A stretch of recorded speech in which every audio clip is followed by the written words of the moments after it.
Hey, this is my Jeep update on Monday morning before lunch, probably about 11. And I've been working for about the past hour on this power steering pump. I've already got the hoses on.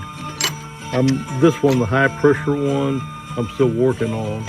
And I don't know if you can see it, yeah, right there. The low pressure return is on. And what I wanted to tell you is you probably saw it in the last video and what I wanted to point out, and you may have seen some of this in the last video, this high pressure line. Before you take the pump off, disconnect that. It'd be easier. In reverse, mount your pump first and then reconnect your high pressure line. A little easier. And I'll get back with you when I start mounting this pump out. Also, what I wanted to point out right here, this is the bracket, and it also goes to this pump. And I guess it's the main bracket, I'm not sure, but it's got a big bolt down in there. And okay, I don't know if I got that or not.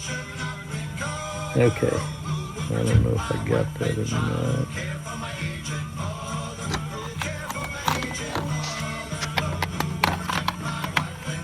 Okay, maybe, there we go.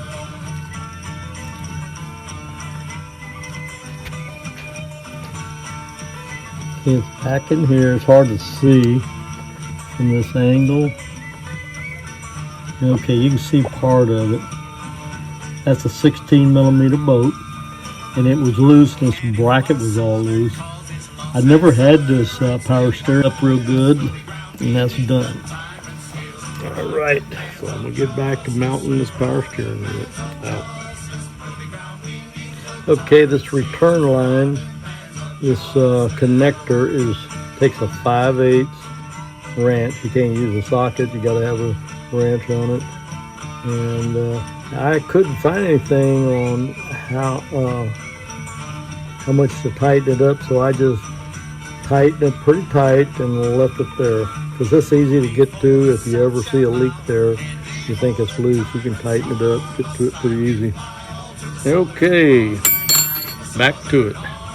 Hey, this bracket here does go to the power steering. It just wasn't properly lined up. You just have to move it over and tighten it up. And I've got it tight, and what I'm trying to do is line it up with the bottom and the upper bolt hole on the left side of where this pump mounts up. So anyway, I finally figured it out, so that's what I'm working on. I'll get back with you later with any progress. Out for now. Okay guys, this is the next clip, and as you can see, I tapped that bracket over and I got it pretty well lined up, and I used my pickle fork and this little ball peen hammer here.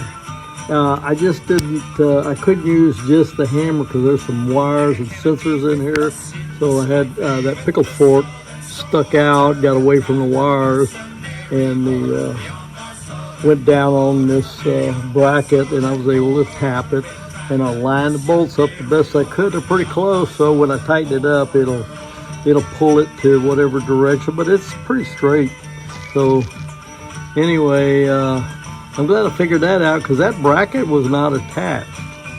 You know, I did not even see it. It was over to the passenger side, of the area here, and I didn't know what it was. So I'm glad I looked into that. I found some information in my Jeep manual, and that helped me out. Out for now. Next clip will be coming up. Got the power steering pump. I've got the pump itself installed. I still get the high pressure line, and I was wrong. You need to leave that disconnected till you get this pump installed, because it hinders. You could probably do it, but it hinders the installation, slows you down. It's a whole lot better just. I found it much easier to mount the pump first and then reconnect the high pressure line. Anyway, leave this high pressure line disconnected till you get the pump in. So that's what I'm going to do next. When I get that in, I'll be able to put my belt on. I've got my 3 mounting bolts good and tight, and I've got them going through that brace that's off to the left here. I got it over in place where it's supposed to be, and I don't remember seeing that thing. Next clip and the last clip update here on the power steering unit. I got it mounted. I've got the serpentine belt just about in place. As you can see, I got something holding that belt. Is it working with that guard, that fan guard? Man, it is tough trying to get that damn serpentine. But yeah, I thought I had it in place, the serpentine belt, where it would come loose, but it fell out. And so for about an hour and a half, I've been struggling with it. And I got it in place. I don't have it on yet. Completed. You see right there, there's the last thing I need to do, get it up over the AC pulley. And I'm going to do that tomorrow. But as far as I'm concerned, this is finished. I still have to flush it. I may show some of that in a later video. I don't know. But as far as this is 99.9% done. And this will be the end of this video. I'll get it finished out and posted tonight or tomorrow. And the assembling the oil pump and installing it is going to be a complete different video. And that's it for today. Appreciate you watching. Please come back, like, share, and subscribe and all that stuff. Comment though, if you comment. I don't care if it's negative, constructive, negative, what, I don't care. Good, bad, ugly. Because I get some help out of some of the negatives.